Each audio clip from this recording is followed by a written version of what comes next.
வணக்கம். தமிழாளி தொலைக்காட்சி செய்திகள் வாசிப்பவர் கமலா ஜெகதீஸ்வரன். முதலில் தலைப்புச் செய்திகள். இலங்கையில் கடன் அட்டை பயன்படுத்துவோர் தொடர்பில் வெளியான தகவல். யாழ்ப்பாணத்தை சேர்ந்த தம்பதியினர் சென்னையில் அதிரடியாக கைது. சிக்கிய போலி ஆவணங்கள். வலி வடக்கில் விவசாயத்தில் ஈடுபடும் இராணுவத்தினர். போதைப் பொருளுடன் அதிபர் மாணவன் கைது. கிளிநொச்சியில் வியாபார நடவடிக்கைகளுக்காக 34 கடைகள் திறந்து வைப்பு. யாழ் வடமராட்சியில் சட்டவிரோத சுருக்கு வலையுடன் ஒருவர் கைது. கோடிக்கணக்கில் சொத்து இருந்தும் ஜானகி வாடகை வீட்டில் வசிக்க என்ன காரணம்? ஊசி போட்ட பெண் போராளி பன்னிக்கு கடத்தப்பட்ட கருணா அணியின் முக்கியஸ்தர். ஐரோப்பாவில் கடும் வெப்ப அலை, 10,000 பேர் உயிரிழப்பு. அமெரிக்காவுடனான புரிந்துணர்வு ஒப்பந்தம், ஈரான் வெளியிட்ட எதிர்மறையான தகவல். இனி தொடர்கிறது விரிவான செய்திகள். இலங்கையின் நிலுவையில் உள்ள கடன் அட்டைகளின் கடன் தொகை ரூபாய் 1313 மில்லியனால் அதிகரித்துள்ளது. இந்த ஆண்டின் தொடக்கத்திலிருந்து கடந்த ஏப்ரல் மாத இறுதி வரையிலான 4 மாதங்களில் இந்த தொகை அதிகரித்துள்ளது. அதன்படி இந்த ஆண்டின் தொடக்கத்திலிருந்து ரூபாய் 1,89,706 மில்லியனாக இருந்த நிலுவையின் கடன் பொறுப்பு தற்போது அதிகரித்துள்ளது. கடந்த ஏப்ரல் மாத இறுதியில் ரூபாய் 2,19 மில்லியனால் அதிகரித்துள்ளது என்று மத்திய வங்கி தெரிவித்துள்ளது. சென்னையில் முறையான குடியுரிமை ஆவணங்களின்றி போலி ஆவணங்களை பயன்படுத்தி தமிழக சட்டசபை தேர்தலில் வாக்களித்த இலங்கை தம்பதியினர் கைது செய்யப்பட்டுள்ளனர். நேற்று முன்தினம் இவர்கள் இருவரும் இலங்கை செல்வதற்காக சென்னை விமான நிலையம் சென்றபோது போலி ஆவணங்கள் கண்டுபிடிக்கப்பட்டுள்ளது. இது தொடர்பாக அதிகாரிகள் நடத்திய விசாரணையில் யாழ்ப்பாணத்தைச் சேர்ந்த ஆண் ஒருவரும் அவரது மனைவியும் கடந்த 20 ஆண்டுகளுக்கு மேலாக சென்னை தியாகராஜ நகர் பகுதியில் வசித்து வந்துள்ளனர். இவர்கள் தியாகராஜ நகர் பகுதியில் சிறிய நகைக்கடையில் பணியாற்றுவதாகவும் தெரிவித்துள்ளனர். இவர்கள் இருவரும் இந்திய குடியுரிமை சான்றிதழ்கள் இன்றி போலியான முகவரி ஆதாரங்களை காட்டி வாக்காளர் பட்டியலில் தங்களது பெயர்களை சேர்த்து கொண்டதாக கூறப்படுகிறது. இந்த நிலையில் அண்மையில் நடைபெற்ற தமிழக சட்டசபை தேர்தலின் போது இவர்கள் வாக்களித்ததை கண்டுபிடித்த அதிகாரிகள் இது தொடர்பாக விசாரணை மேற்கொண்டனர்.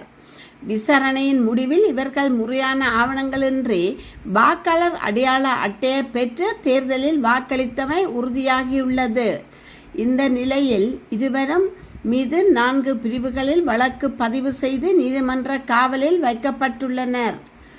தமிழக சட்டமன்ற தேர்தலில் இலங்கையைச் சேர்ந்த பலர் முறைகேடாக வாக்களித்த பல சம்பவங்கள் பதிவாகி உள்ளதுடன் நேற்று இருவர் கைது செய்யப்பட்டது பரபரப்பை ஏற்படுத்தியுள்ளது. யாழ்ப்பாணம் வலி வடக்கில் உயர் பாதுகாப்பு வலயமாக இராணுவத்தினரால் பிரகடனப்படுத்தப்பட்டுள்ள தனியார் காணிகளில் விவசாயம் நடவடிக்கைகளில் ஈடுபடும் இராணுவத்தினர் மரக்கறிகளை யாழ்ப்பாணத்தில் சந்தைப்படுத்தி வருவதாக தெரிவிக்கப்பட்டுள்ளது. இந்நிலையில் கடந்த வாரம் நாடாளுமன்றில் உரையாற்றிய பாதுகாப்பு அமைச்சின் பிரதி அமைச்சர் வலி வடக்கில் இராணுவத்தினரால் உயர் பாதுகாப்பு வலயமாக பிரகடனப்படுத்தப்பட்டுள்ள காணிகளில் 1,661 ஏக்கர் காணி இராணுவத்தினருக்கு தேவை எனவும் அவற்றுக்கான இழப்பீட்டை காணி உரிமையாளர்களுக்கு வழங்க நடவடிக்கை எடுத்துள்ளதாகவும் தெரிவித்துள்ளார். அத்துடன் வலி வடக்கில் இராணுவத்தினர் விவசாய நடவடிக்கைகளில் ஈடுபடுவது தமது சுய தேவைக்கு எனவும் தெரிவித்தனர். பிரதி அமைச்சரின் இக்கூற்றினை முற்றாக நிராகரித்த வலி வடக்கு மக்கள் தமது சொந்த இடங்களில் இருந்து விரட்டப்பட்டு 36 வருடங்கள் கடந்த நிலையிலும் எமது காணிகளை பாதுகாப்பு காரணம் என கூறி அடாத்தாக கையகப்படுத்தி அவற்றில் விவசாயம் நடவடிக்கைகள் ஈடுபடுகின்றனர். எமது காணிகளை நாம் இழந்து வாழ்வாதாரங்களை இழந்து நிற்கதியாக நிற்கும் போது எமது காணிகளில் விவசாயம் செய்யும் இராணுவத்தினர் விவசாய உற்பத்தி பொருட்களை பெருமளவில் விற்று லாபம் ஈட்டுகின்றனர் என குறிப்பிட்டுள்ளனர். மேலும் இராணுவத்தினரின் இத்தகைய செயற்பாடானது உள்ளூர் விவசாயிகளின் வாழ்வாதாரங்களையும் பாதிக்கின்றது. வடக்கு இராணுவத்தினர் விவசாய பண்ணைகளில் உற்பத்தியாகும் விவசாய உற்பத்தி பொருட்களை பலாலி வீதியில் உரும்பிராய் பகுதியில் உள்ள தனியார் பல்பொருள் அங்காடியின் மரக்கரை கொள்வனவு நிலையத்தில் இராணுவத்தினர் பெருமளவு விற்பனை செய்து வருகின்றனர். இதற்கான ஆதாரமாக தம்மிடம் காணொளி பதிவுகள் உள்ளதாக கூறி அவற்றை ஊடகங்களுக்கு அனுப்பியுள்ளனர். மக்களின் காணி மக்களுக்கே என கூறி ஆட்சிக்கு வந்தவர்கள் கடந்த ஆட்சியாளர்கள் போன்று பொய்யுரைத்து மக்களை ஏமாற்றாது காணிகளை மக்களிடம் மீள கையளிக்க வேண்டும் என கோரியுள்ளனர். கம்பஹா திவிலுப்பிட்டி பிரதேசத்தில் ஐஸ் போதைகளுடன் ஓய்வு பெற்ற அதிபர் ஒருவர் நேற்று போலீசாரினால் கைது செய்யப்பட்டுள்ளார். திவிலுப்பிட்டி பகுதியில் உள்ள தனது உறவினர் ஒருவரின் வீட்டில் தங்கியிருந்த போதே மேற்படி நபர் போலீசாரின் சுற்றி வளைப்பில் சிக்கியுள்ளார். அவரிடமிருந்து 175 கிராம் ஐஸ் போதைப் பொருள் கைப்பற்றப்பட்டுள்ளது. கைது செய்யப்பட்டவர் கந்தானை பிரதேசத்தை சேர்ந்த 63 வயதுடைய ஓய்வு பெற்ற அதிபர் ஆவர். இதேவேளை கந்தானை பிரதேசத்தில் போதைப்பொருள் வைத்திருந்த குற்றச்சாட்டில் பல்கலைக்கழக மாணவர் ஒருவர் நேற்று போலீசாரால் கைது செய்யப்பட்டுள்ளார். கந்தானை பகுதியில் உள்ள வாடகை வீடு ஒன்றில் தங்கியிருந்த மாணவன் போலீசாரினால் சுற்றி வளைக்கப்பட்டு கைது செய்யப்பட்டார் என்று தெரிவிக்கப்படுகின்றது. அவரிடமிருந்து 25 கிராம் ஹெரோயின் போதைப் பொருளை போலீசார் கைப்பற்றியுள்ளனர். கைது செய்யப்பட்டவர் மொனராகலை மதுள்ளை பகுதியைச் சேர்ந்த 24 வயதுடைய நபர் ஆவர். சம்பவம் தொடர்பான மேலதிக விசாரணைகளை போலீசார் மேற்கொண்டு வருகின்றனர். கிளிநொச்சி அம்பாள்குளம் பகுதியில் கடந்த 2017ஆம் ஆண்டு திறந்து வைக்கப்பட்ட பொருளாதார மத்திய நிலையத்தில் உள்ள 34 கடைகள் மொத்த வியாபாரிகளின் வியாபார நடவடிக்கைக்கு கூட்டுறவு பிரதி அமைச்சர் உபாலி சமரசிங்க வினாவால் கையளிக்கப்பட்டுள்ளன. இந்நிகழ்வு இன்று இடம்பெற்றுள்ளது. கிளிநொச்சி அம்பாங்குளம் பகுதியில் சுமார் 150 பில்லியன் ரூபாய் செலவில் 40 கடைகள் தொகுதிகளை கொண்டு நிர்மாணிக்கப்பட்டுள்ளதாக தெரிவிக்கப்பட்டுள்ளது. இவ்வாறு நிர்மாணிக்கப்பட்ட விசேட பொருளாதார மத்திய நிலையம் கடந்த 2017ஆம் ஆண்டு அக்டோபர் மாதம் 14ஆம் தேதி முன்னாள் ஜனாதிபதி மைத்திரிபால சிறிசேனாவினால் திறந்து வைக்கப்பட்டுள்ளது.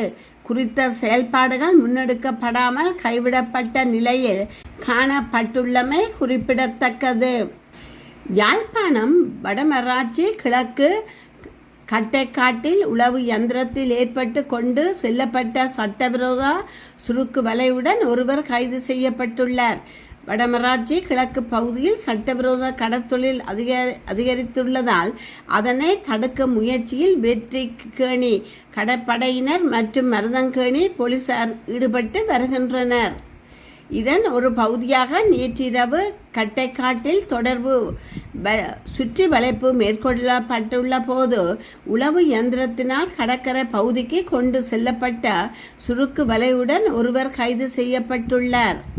கைது செய்யப்பட்டவர் உடைமைகளுடன் மேலதிக சட்ட நடவடிக்கைகளுக்காக நீதிமன்றத்தில் முற்படுத்தப்பட உள்ளார். பிரபல பின்னணி பாடகி எஸ் ஜானகியின் மறைவு திரையுலகை சோகத்தில் ஆழ்த்தியுள்ளது. அவரது இறுதிச் சடங்குகள் முடிந்த நிலையில் அவரது சொத்து மதிப்பு குறித்து பல தகவல்கள் வெளியாகி வருகின்றன. 60 ஆண்டுகளுக்கு மேலாக ஆயிரக்கணக்கான பாடல்களை பாடிய எஸ் ஜானகி தனது காலத்தில் முன்னணி பாடகியாக இருந்தார். ஊடக தகவல்களின்படி எஸ் ஜானகியின் சொத்து மதிப்பு சுமார் ரூபாய் 537 கோடி என கூறப்படுகிறது. இத்தகவல் அதிகாரபூர்வமாக உறுதி செய்யப்படவில்லை. அவர் சினிமாவில் சம்பாதித்த பணத்தின் பெரும்பகுதியை ரியல் எஸ்டேட்டில் முதலீடு செய்ததாக கூறப்படுகிறது. சென்னையின் முக்கிய பகுதிகளில் வாங்கப்பட்ட நிலங்கள் தற்போது நூற்றுக்கணக்கான கோடிகளை எட்டியுள்ளதாக சொல்லப்படுகிறது. ஆனால் இவ்வளவு சொத்துக்கள் இருந்தும் அவர் தனது இறுதி நாட்களில் வாடகை வீட்டில் வசித்து வந்தார். 1938 ஆந்திர பிரதேசத்தில் பிறந்த எஸ். ஜானகி திருமணத்துக்கு பிறகு சென்னையில் குடியேறினார். கணவர் மற்றும் மகன் காரணமாக பிறகு மைசூரில் வசித்த ஜானகி உடல் நலக்குறைவு காரணமாக பொது நிகழ்ச்சிகளை தவிர்த்தார். மைசூரில் ஒரு ரசிகரின் வாடகை வீட்டில் தங்கி வாழ்ந்தார். போகாடி பகுதியில் உள்ள வீட்டில் ரசிகர் பவ்யா அவரை கவனித்து வந்தார். இதனைத் தொடர்ந்து 2019 ஒரு பண்ணை வீட்டை வாங்கி இருந்தாலும் இறுதி வரை வாடகை வீட்டில்தான் வசித்தார். கடைசி 2 ஆண்டுகளில் ஆன்மீகத்தில் அதிக கவனம் செலுத்திய எஸ். ஜானகி மைசூரில் உள்ள பல கோவில்களுக்கு சென்று வழிபட்டு வந்தார். இந்நிலையில் அவரது வயது மூப்பு மற்றும் உடல்நலக் குறைவால் உயிரிழந்தது அவரது ரசிகர்களை சோகத்தில் ஆழ்த்தியுள்ளது. சுமார் 15 வருடங்களாக தங்கியிருந்த மனோ மாஸ்டரை யாருக்கும் தெரிந்திருக்க சந்தர்ப்பம் இல்லை என்பதாலும் அவர் சிறந்த நிர்வாகி என்பதாலும் அவரே கருணாவின் அரசியல் கட்சியின் செயற்பாடுகளை முன்னெடுக்கும் பணியினை மேற்கொண்டிருந்தார். 2004 அக்டோபர் மாதம் 29 புலிகளுக்கு எதிராக ஒரு புதிய சம்மேளனத்தை ஜேவிபி ஆரம்பித்திருந்தது. அந்த சம்மேளனத்தில் கருணா பெயரில் ஆரம்பிக்கப்பட்டு இருந்த அந்த புதிய அரசியல் கட்சியும் பங்கு பெற்றிருந்தது. இதன்போது கருணாவின் அரசியல் கட்சியின் சார்பில் மனோ மாஸ்டர் கலந்து கொண்டு இருந்தார். இந்த மனோ மாஸ்டர் கொழும்பில் இருந்த வன்னிக்கு இரகசியமாக கடத்தி கொண்டு சென்றிருந்தார்கள் தமிழீழ விடுதலை புலிகள். இதனை அடுத்து மனோ மாஸ்டர் கட்சியிலிருந்து விலக்கப்பட்டிருந்ததுடன் கருணாவின் அரசியல் கட்சியின் செயற்பாடுகள் முற்றிலுமாக சிதைவடைந்திருந்தது. மனோ மாஸ்டர் கொழும்பில் இருந்து எப்படி வன்னிக்கு கடத்தப்பட்டார் என்பது சுவாரஸ்யமாக அதே வழி ஒரு பெண் மருத்துவ போராளியின் திறமையை வெளிப்படுத்தும்படியான சம்பவம். ஐரோப்பாவில் கடந்த ஜூன் மாத இறுதியில் ஏற்பட்ட கடும் வெப்ப அலை காரணமாக 10,000க்கும் மேற்பட்ட கூடுதல் உயிரிழப்புகள் பதிவாகியுள்ளன. யூரோ மோமோ என்ற அமைப்பு வெளியிட்ட தகவல்களின்படி இதில் பெரும்பாலானோர் 9,000க்கும் மேற்பட்டோர் 65 வயதுக்கும் மேற்பட்ட மூத்த குடிமக்களாவர்.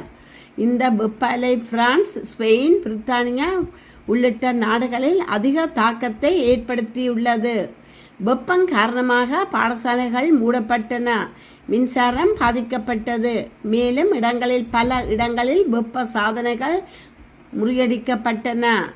டென்மார்க் நாட்டின் ஸ்டீஃபன் சேரம் இன்ஸ்டிடியூட் மருத்துவ நிபுணர் லாசே வெஸ்டர்காட் இந்த அளவுக்கு அதிகமான உயிரிழப்பு இந்த காலகட்டத்தில் அரிதானது, இதற்கு காரணம் கடும் வெப்பமே என தெரிவித்துள்ளார்.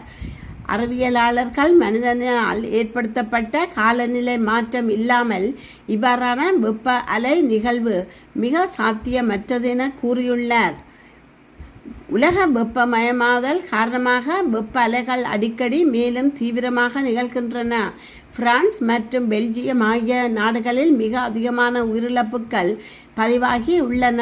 குறிப்பாக பெல்ஜியத்தில் 2000 ஆண்டில் இருந்து பதிவாகியுள்ள வெப்ப அலைகளில் இதுவே மிக அதிக உயிரிழப்புகளை ஏற்படுத்தியதாக கூறப்படுகிறது.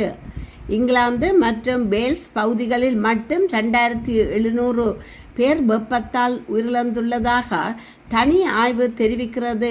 இதில் 42% உயிரிழப்புகள் உலக வெப்பமயமாததால் அதிகரித்த வெப்பத்தால் ஏற்பட்டவை என அதிகாரிகள் கண்டறிந்துள்ளனர். இந்த தரவுகள் காலநிலை மாற்றம் மனித வாழ்வில் ஏற்படுத்தும் ஆபத்துக்களை வெளிச்சமிட்டு காட்டுகின்றன. அமெரிக்காவுடன் செய்து கொள்ளப்பட்ட புரிந்துணர்வு ஒப்பந்தம் ஒரு நெருக்கடி கட்டத்தை எட்டியுள்ளதாக ஈரான் தெரிவித்துள்ளது. அத்துடன் வாஷிங்டன் தனது கடமைகளை தொடர்ந்து மீறும் வரை பாகிஸ்தான் மத்தியஸ்தத்தில் அமெரிக்காவுடன் செய்து கொண்ட புரிந்துணர்வு ஒப்பந்தத்தின் கீழ் உள்ள தனது கடமைகளை நிறைவேற்ற போவதில்லை என்று ஈரான் தெரிவித்துள்ளது. தெஹ்ரானில் நிலைப்பாடு கடமைக்கு ஈடாக கடமை என்ற கொள்கையை அடிப்படையாக கொண்டது என்று வெளியுறவு அமைச்சக செய்தி தொடர்பாளர் இமாயின் பஹாயி ஒரு செய்தியாளர் சந்திப்பில் தெரிவித்துள்ளார். இது கடமைக்கு ஈடாக கடமை என்ற விஷயம் என்று நாங்கள் ஆரம்பத்தில் இருந்து கூறி வருகிறோம்.